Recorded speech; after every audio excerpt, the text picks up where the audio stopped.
Assalamualaikum warahmatullahi wabarakatuh.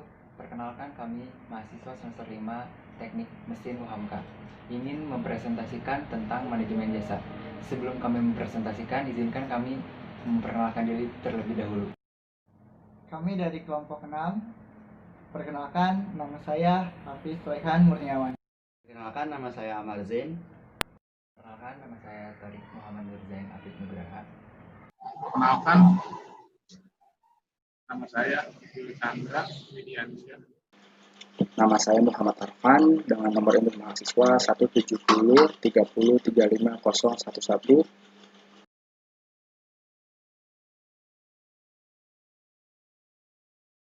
Di sini saya akan menjelaskan tentang manajemen jasa, yaitu pada subbagian definisi jasa. Nah, apa sebenarnya definisi jasa? Kita akan jelaskan dan kita akan bahas di slideshow pada PPT pada tugas manajemen jasa kali ini. Di sini definisi jasa. Menurut Kotler, jasa adalah setiap tindakan atau kegiatan yang dapat ditawarkan oleh suatu pihak kepada pihak lain, pada dasarnya tidak berwujud dan tidak mengakibatkan perpindahan kepemilikan apapun. Produk jasa mungkin berkaitan dengan produk fisik atau tidak. Nah, mungkin kalau misalnya kita bicara jasa, banyak sekali contohnya ya. Seperti sekarang, kita lagi musim belanja online. Tentu, jasa yang paling sering digunakan adalah jasa kurir atau antar barang. Nah, jadi jasa itu ditawarkan. Jadi pihak kurir ya, contohnya JNE, Tiki atau Antren Aja atau sekarang ada jasa shipping dari Gojek atau Grab, dia menawarkan sesuatu yang tidak berwujud dan juga tidak mengakibatkan perpindahan. Tapi produk jasa mungkin berkaitan dengan produk fisik atau tidak, kayak gitu. Nah, kemudian menurut Zetmal dan Bittner memberikan batasan tentang jasa sebagai berikut. Service is all economic activities whose output is not a physical product or consumption is generally consumed. At the same time, at that time, it is a product and provides added value in form such as convenience, amusement, comfort, or health.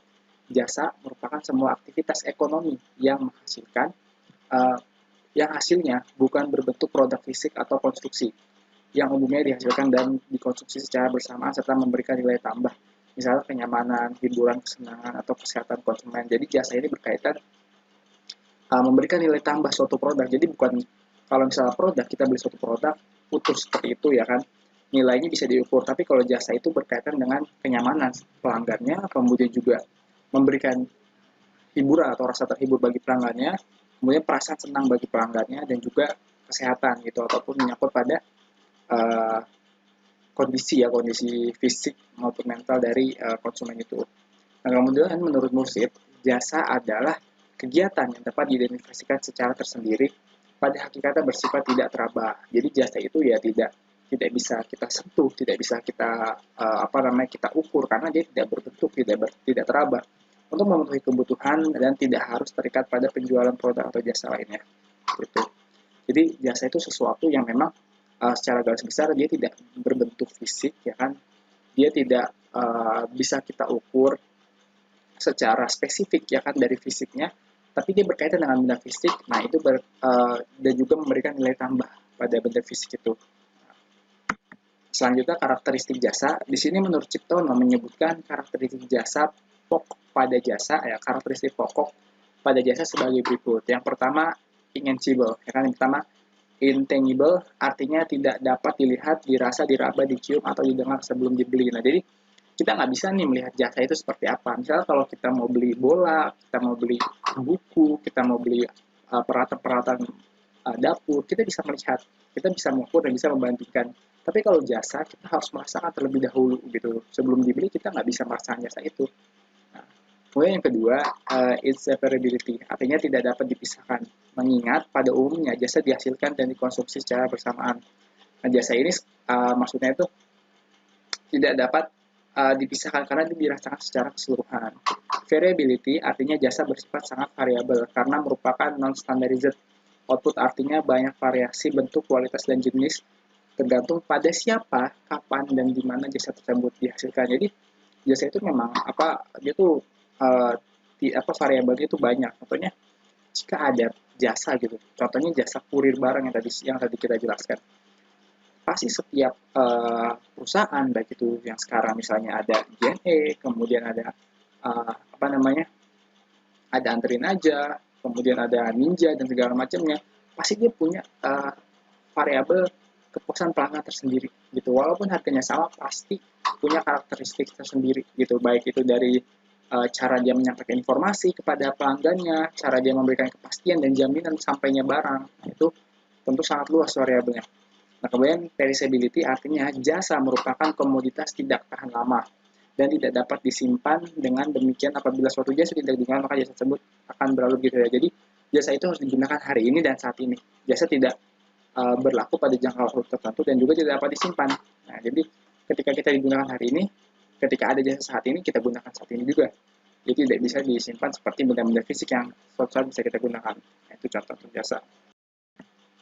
Nah, yang berikutnya adalah kepuasan pelanggan. Kepuasan pelanggan itu apa? Menurut Kotler, kepuasan pelanggan merupakan tingkat perasaan di mana seseorang menyatakan hasil perbandingan atas kinerja produk atau jasa yang diterima dan diharapkannya. Jadi, merupakan tingkat perasaan di mana seseorang menyatakan hasil perbandingan. Nah, jadi menyatakan, ya kan, perbandingannya dari suatu jasa A ke jasa B atau jasa di perusahaan yang sama pada menu yang lain atau pada tingkat waktu tertentu. Misalnya kita membandingkan kurir antara JNE dengan Tiki. Nah, kita bandingkan kecepatannya, kemudian cara memperoleh informasinya kita bandingkan. Nah, maka kita akan mendapat suatu nilai yang akhirnya membuat kita menyatakan bahwa kita lebih puas menggunakan kurir JNE atau Tiki, kayak gitu. Nah, itu menjadi harapan di mana kepuasan yang paling tinggi itu akan bertahan lama di pilihan konsumen. Oke. Berikutnya, nah, faktor yang menjadi faktor kepuasan pelanggan itu menurut Zetnal dan Gitner terdapat bermacam-macam faktor yang dapat mempengaruhi kepuasan pelanggan. Sebagai berikut. Pertama, aspek barang dan jasa. Kepuasan pelanggan terhadap barang atau jasa dipengaruhi secara signifikan oleh penilaian pelanggan terhadap fitur barang atau jasa. Nah, sini dalam hal ini kepuasan itu jasa ya. Nah, kepuasan pelanggan itu terhadap jasa itu ya secara signifikan penilaiannya. Nah, penilaian itu dapat diukur memiliki parameter tersendiri. Kemudian yang kedua, aspek emosi pelanggan. Emosi atau perasaan dari pelanggan dapat mempengaruhi persepsinya mengenai tingkat kepuasan terhadap pelanggan atau jasa. Nah, tentu ini subjektif ya. Jadi pelanggan itu juga memiliki emosional. Nah, dia bisa kadang apa yang dia pikirkan terhadap jasa yang kita berikan. Nah, ini bisa berbeda tergantung pada mood atau perasaan dari pelanggan itu. Kemudian yang ketiga, aspek pengaruh kesuksesan atau kegagalan jasa. Nah, ini tingkat kita memberikan ketepatan dan keefektifan dari hasil jasa yang telah kita tawarkan gitu. Pelanggan terkadang dikagetkan oleh sebuah hasil atau jasa di mana bisa lebih baik atau lebih buruk dari yang diharapkan gitu. Kemudian yang berikutnya, aspek persepsi atas persamaan dan keadilan. Pelanggan akan bertanya pada diri mereka sendiri, apakah saya sudah dilayani secara adil dibandingkan pelanggan lain. Ini menjadi tolak ukur tersendiri gitu ya kan. Misalnya kita belanja di suatu tempat, nah kita pasti membandingkan nih cara pelanggan itu bersikap kepada orang lain, baik itu yang lebih kaya ataupun yang memiliki strata sosial lebih berbeda dari kita. Nah, tentu perusahaan jasa ataupun perusahaan apapun yang bisa menyeimbangkan, yang bisa menyamaratakan pelayanan semuanya, tidak membeda-bedakan, memberikan keadilan bagi konsumen. Nah, ini akan memiliki tempat tersendiri gitu di hati para pelanggan dan memberikan kepuasan tersendiri di para pelanggan. Gitu. Nah, kemudian berikutnya adalah pengukuran kepuasan pelanggan. Menurut Kotler dan Armstrong menyatakan bahwa terdapat 4 perangkat untuk mengukur kepuasan pelanggan. Sebagai berikut, 1. Sistem keluhan dan saran. Nah, ini penting itu, complaint and suggestion system. Sebuah perusahaan yang berorientasi pada pelanggan ya kan, biasanya menyediakan formulir atau kotak saran hotlines atau nomor gratis sehingga memudahkan pelanggannya untuk memberikan saran atau keluhan. Ini sangat penting gitu.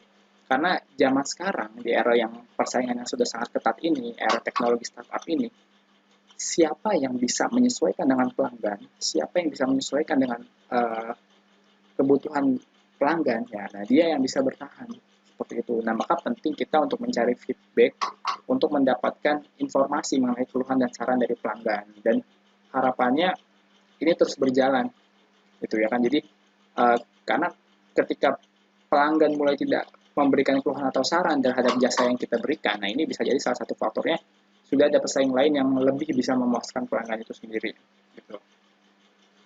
Kemudian survei kepuasan, ya kan, customer certification survey, perusahaan melakukan survei secara berkala ini dalam jangka waktu tertentu berdasarkan produk atau jasa yang dikeluarkan. Ya, secara berkala kepada pelanggan di berbagai tempat untuk mengetahui apakah mereka puas dengan apa yang ditawarkan oleh perusahaan. Melalui pembagian kuesioner dengan wawancara secara langsung melalui telepon atau email ini membangun komunikasi ya, membangun komunikasi kepada pelanggan, membangun interaksi, bagaimana pelanggan memberikan feedback kepada kita. Seperti itu. Nah, kalau ini baru kita yang butuh informasi yang kepada pelanggan, kayak gitu, ya kan. Ketiga, menyamar belanja, gosiping, perusahaan menempatkan karyawannya bertindak sebagai pembeli potensial dengan tujuan mengetahui informasi pesaingnya. Nah, ini untuk mengetahui informasi pesaingnya terhadap produk kita. Nah, ini penting untuk mengukur kepuasan pelanggan pada produk yang lain di perusahaan yang lain. Kemudian yang keempat, analisis pelanggan yang hilang. Nah, penting untuk kita, jadi kita mencatat nih, membuat database sebuah pelanggan jasa kita, agar kita tahu nih ya kan kemana pelanggan atau konsumen yang biasanya menggunakan jasa kita. Nah, setelah kita analisis, maka kita akan dapat informasi tentang langkah apa yang bisa kita ambil untuk mempertahankan pelanggan-pelanggan yang sekarang masih setia di perusahaan kita. Nah, seperti itu. Oke. Baik, terima kasih. Sekian dari saya. Mohon maaf apabila ada kesalahan kata. Wabillahi taufiq wal hidayah. Assalamualaikum warahmatullahi wabarakatuh. Di sini saya akan menjelaskan tentang segitiga pemasaran jasa. Gronos menyatakan bahwa terdapat 3 pihak dalam pemasaran jasa, yaitu karyawan, manajemen, dan pelanggan, di mana ketiganya saling berkaitan. Kalian bisa lihat segitiga pemasaran jasa itu seperti di samping ya. Nah, antara manajemen dan karyawan dikenal konsep pemasaran internal.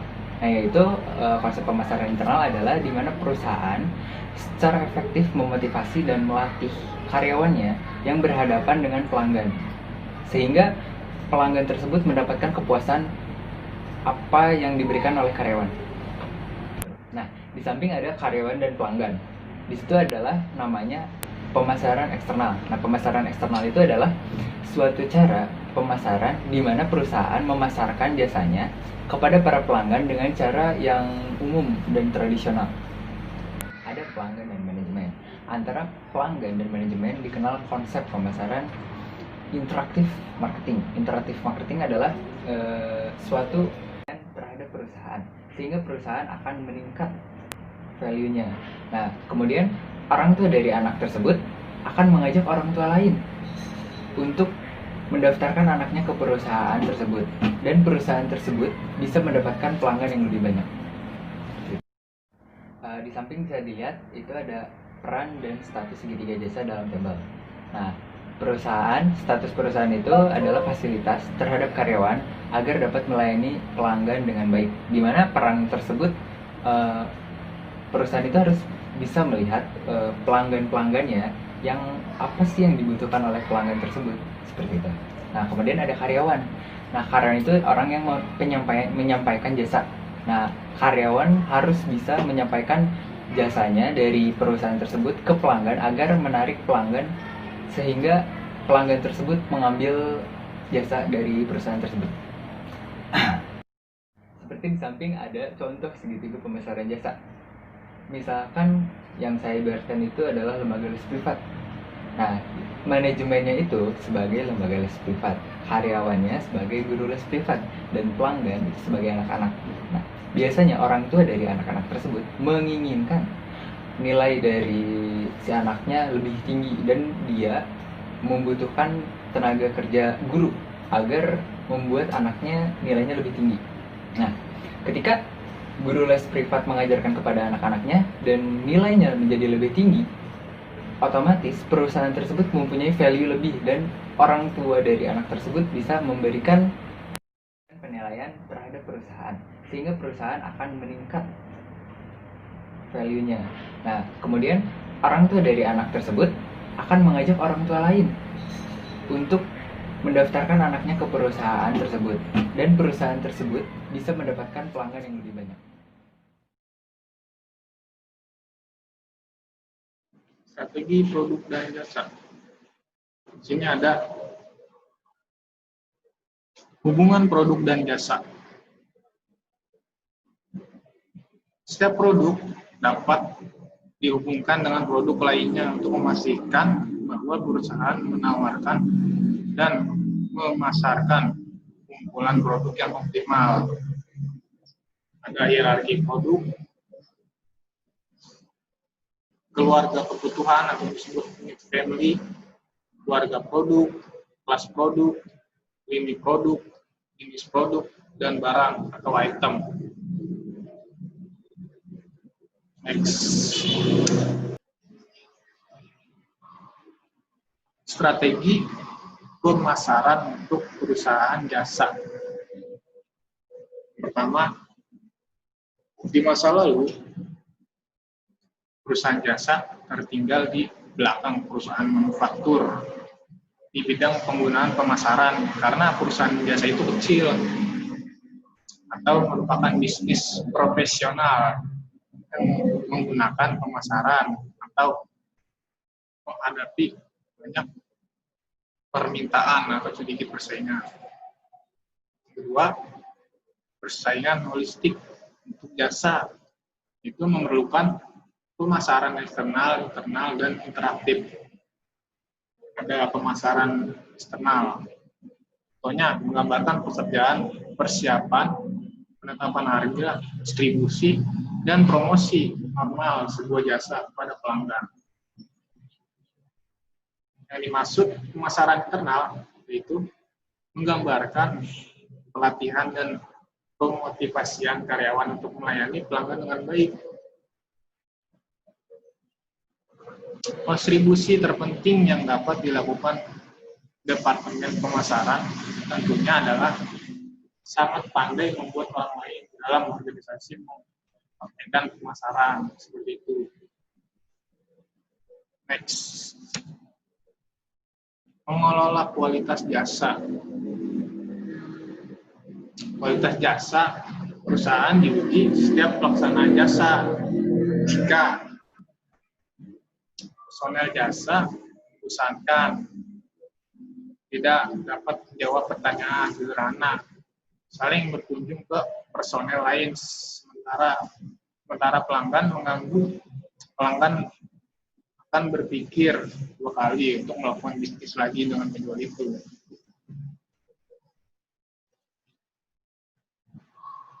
Terus yang kedua, model kualitas jasa dalam menyoroti kebutuhan utama untuk mengantarkan kualitas jasa yang tinggi. Model ini mengidentifikasikan 5 kesenjangan yang menyebabkan kegagalan pengiriman jasa, yaitu contohnya kesenjangan antara harapan konsumen dan persepsi manajemen. Kedua, kesenjangan antara persepsi manajemen dan spesifikasi kualitas jasa. Tiga, kesenjangan antara spesifikasi kualitas jasa dan pengantaran jasa. 4, kesenjangan antara pengantaran jasa dan komunikasi eksternal. 5, kesenjangan antara jasa, anggapan, dan jasa yang diharapkan. Next aja ya. Nah, di sini ada mengelola merek jasa. Oke. Beberapa merek terkuat dunia adalah jasa. Jasa ahli dalam mengidentifikasikan jasa mereka. Deregulasi beberapa industri jasa utama, komunikasi, transportasi, energi, perbankan, telah menghasilkan persaingan harga yang ketat. Seperti itu contohnya. Next. Mengelola jasa pendukung produk. Pendukung produk.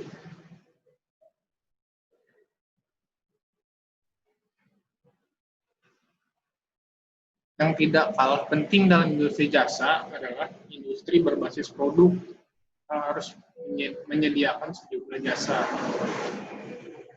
Produsen peralatan kecil, mesin kotak, mesin kantor, motor, main bangun pesawat, pesawat terbang, mainframe, pesawat terbang, semuanya harus menyediakan jasa pendukung produk. Jasa pendukung produk menjadi tempat peraturan utama untuk memberikan keunggulan kompetitif. Nah, ini nih cara menentukan strategi produk. Ada 5, yaitu ada core benefit, yaitu manfaat inti. Yang dimaksud itu yang dimaksud core inti, core benefit pada tingkat dasar adalah manfaat inti atau produk. Kedua, ada basic produk, yaitu basic produk atau produk dasar.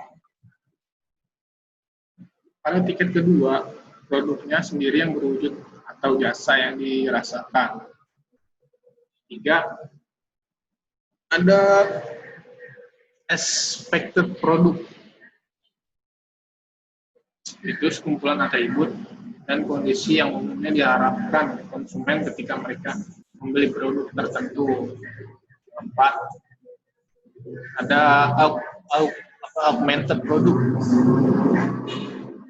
yaitu pelayanan atau manfaat tambahan yang membedakan produk yang ditawarkan oleh perusahaan dari pesaingnya. Nah, 5, ada ini potensial produk. Potensial produk yaitu produk tambahan yang mencakup semua kemungkinan tambahan dan transformasi yang mungkin dialami sebuah produk atau penawaran di masa depan. Seperti itu, teman-teman.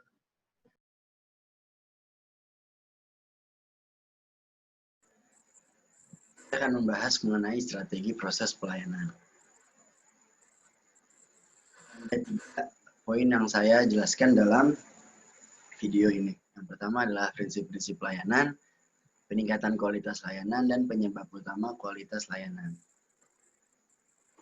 Di dalam peningkatan kualitas pelayanan itu terdapat 4 poin utama, yaitu adalah plan, do, check, and action.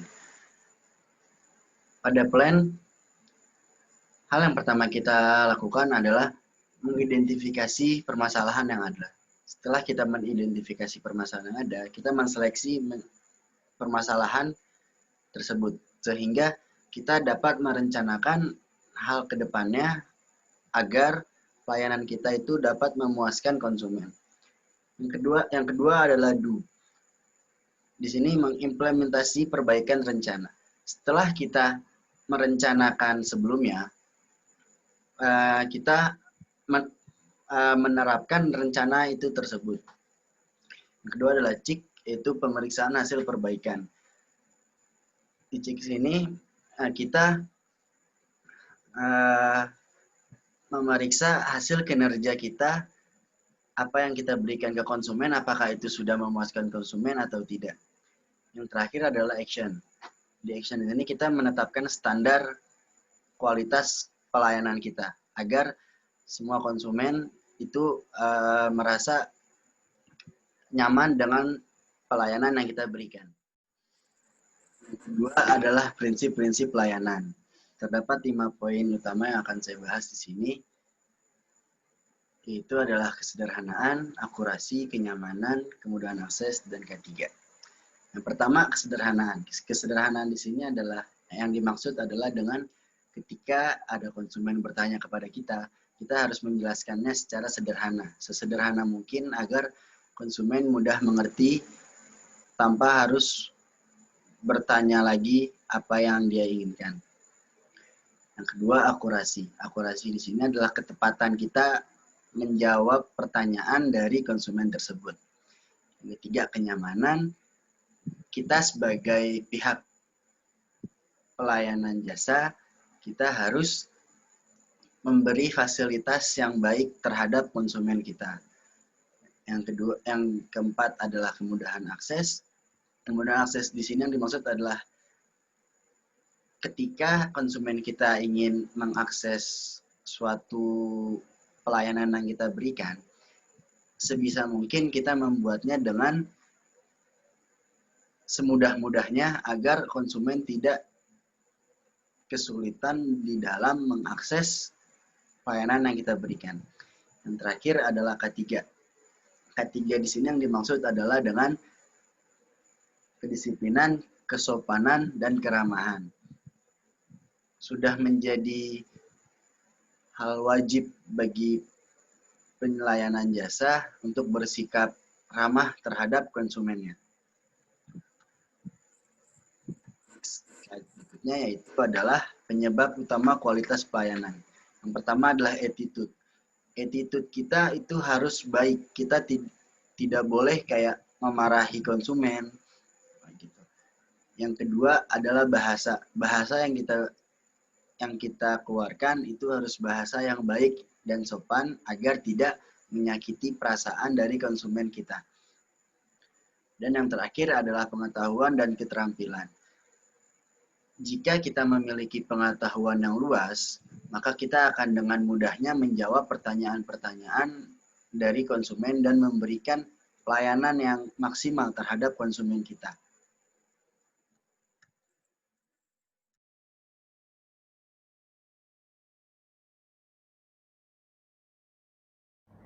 Di sini saya akan menjelaskan tentang faktor-faktor dalam pelayanan jasa. Sebelum kita masuk ke dalam faktor-faktor dalam pelayanan jasa, kita akan membahas tentang pengertian pelayanan.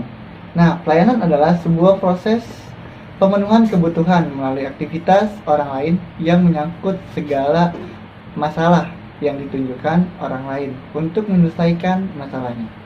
Itu menurut Friedrich Hans.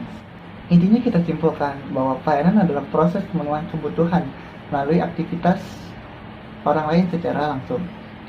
Nah, pengertian yang kedua, kita bisa mengartikan tentang kualitas pelayanan. Menurut Suprantno, kualitas pelayanan adalah sebuah kata yang bagi penyedia jasa merupakan sesuatu yang harus dikerjakan dengan baik. Jadi kualitas pelayanan itu adalah sebuah yang harus dikerjakan dengan baik. Intinya sih seperti itu. Kita lanjut ke pembahasan berikutnya. Menentukan standar kualitas jasa. Bahwa untuk dapat menentukan standar kualitas jasa dapat dilihat dari dimensi atau kriteria berikut. Ada 10 kriteria untuk menentukan standar kualitas jasa. Yang pertama, reliability atau keandalan. Yang kedua ada responsif atau ketanggapan. Yang ketiga ada competence atau kemampuan. Yang keempat ada akses atau mudah diperoleh. Yang kelima adalah courtesy atau keramahan. Lanjut di slide berikutnya. Yang keenam adalah komunikasi atau communication. Yang ketujuh ada credibility atau dapat dipercaya. Yang kedelapan ada security atau keamanan. Yang kesembilan ada understanding atau memahami pelanggan. Dan yang ke-10 ada bukti nyata yang kasat mata. Kita lanjut ke slide berikutnya. Jadi dari ke-10 dimensi tersebut dapat dikonversikan ke dalam 5 dimensi. Yang dimana dapat dikatakan 5 dimensi itu adalah faktor-faktor dalam pelayanan jasa. Nah, apa saja faktor-faktor dalam pelayanan jasa? Ini adalah faktor-faktor pelayanan jasa. Yang pertama, ada tangibles atau berwujud, atau bisa kita artikan sebagai bukti nyata, di mana berwujud itu merupakan penampilan fasilitas fisik, peralatan, personil, dan media komunikasi. Tangibles merupakan bukti nyata dari kepedulian dan perhatian yang diberikan oleh penyedia jasa pada konsumen. Nah, pentingnya dimensi tangibles ini akan menumbuhkan image penyedia jasa, terutama bagi konsumen baru dalam mengevaluasi kualitas jasanya. Yang kedua, tentang reliability atau keandalan, di mana reliability adalah kemampuan untuk melaksanakan jasa yang dijanjikan dengan tepat dan terpercaya. Nah, reliability atau keandalan merupakan kemampuan perusahaan untuk melaksanakan jasa sesuai dengan apa yang telah dijanjikan secara tepat waktu. Nah, pentingnya dimensi ini adalah kepuasan konsumen akan menurun bila jasa yang diberikan tidak sesuai dengan yang dijanjikan. Jadi komponen atau unsur dimensi reliability ini merupakan kemampuan perusahaan untuk menyampaikan jasa secara tepat dan pembebanan biaya secara tepat. Yang ketiga adalah responsif atau ketanggapan, di mana responsif adalah kemampuan untuk membantu pelanggan dalam memberikan jasa dengan cepat dan tanggap. Nah, daya tanggap merupakan kemampuan perusahaan yang dilakukan secara langsung oleh karyawan untuk memberikan pelayanan dengan cepat dan tanggap. Daya tanggap dapat tanggap dapat menumbuhkan persepsi yang positif terhadap kualitas jasa yang diberikan, termasuk di dalamnya jika terjadi kegagalan atau keterlambatan dalam pelayanan jasa. Pihak penyedia jasa berusaha memperbaiki atau meminimalisir kerugian konsumen dengan segera. Dimensi ini menekankan pada perhatian dan kecepatan karyawan yang terlibat untuk menanggapi permintaan. Yang keempat adalah assurance, keyakinan atau jaminan, di mana pengetahuan dan kesopanan karyawan serta kemampuan mereka untuk menimbulkan kepercayaan dan keyakinan. Jaminan merupakan pengetahuan dan perilaku employee untuk membangun kepercayaan dan keyakinan pada diri konsumen dalam mengkonsumsi jasa yang ditawarkan. Nah, dimensi ini sangat penting karena melibatkan persepsi konsumen tanpa resiko ketidakpastian yang tinggi terhadap kemampuan penyediaan jasa. Perusahaan membangun kepercayaan dan kesetiaan konsumen melalui karyawan yang terlibat langsung menangani konsumen. Jadi komponen dari dimensi ini terdiri dari komponen kompetensi karyawan yang meliputi keterampilan, pengetahuan yang dimiliki karyawan untuk melakukan pelayanan, dan kredibilitas perusahaan yang meliputi hal-hal yang berhubungan dengan kepercayaan konsumen kepada perusahaan seperti reputasi perusahaan, prestasi, dan lain-lainnya dalam perusahaan. Yang kelima atau yang terakhir, kita bisa sebut empati atau empati lah.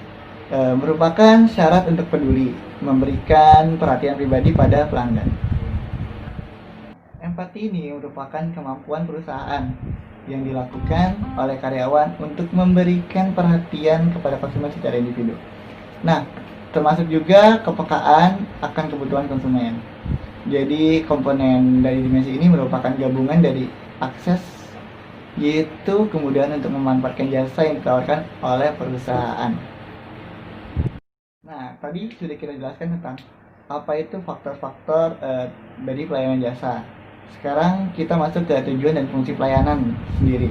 Nah, kualitas pelayanan diberikan kepada konsumen harus berfungsi untuk lebih memberikan kepuasan yang maksimal, memberikan konsumen kepuasan gitu.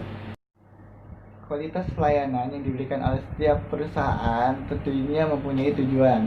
Nah, umumnya tujuannya diadakannya pelayanan adalah agar konsumen merasakan adanya kepuasan dan dampaknya bagi perusahaan akan memperoleh laba maksimum.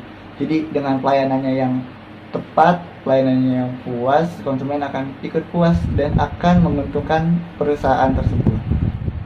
Nah, ini adalah slide terakhir, di mana kesimpulan dari pembahasan yang telah dibahas tadi adalah dengan adanya kualitas pelayanan yang baik di dalam suatu perusahaan akan menciptakan kepuasan bagi para konsumennya. Setelah konsumennya merasa puas dengan produk atau jasa yang diterimanya, konsumen akan membandingkan pelayanan. Apabila konsumen merasa benar-benar puas, mereka akan membeli ulang serta memberi rekomendasi kepada orang lain untuk membeli di tempat yang sama. Jadi semaksimal mungkin perusahaan memberikan pelayanan agar konsumen merasa puas dan agar konsumen itu memberi rekomendasi kepada orang lain hingga menguntungkan perusahaan kita sendiri. Telah selesai pada pembahasan materi kali ini tentang manajemen jasa. Apabila dari pembahasan ada kata-kata yang salah dan ada sebuah materi yang salah, mohon minta maaf dan kalian boleh mengkoreksi kesalahan kami, karena kita sih dasarnya masih belajar dan kita sama-sama belajar. Dan semoga pembahasan kali ini bisa bermanfaat untuk kita semua. Sekian dari kami, Wilayah Taufik Wal Hidayah. Assalamualaikum warahmatullahi wabarakatuh.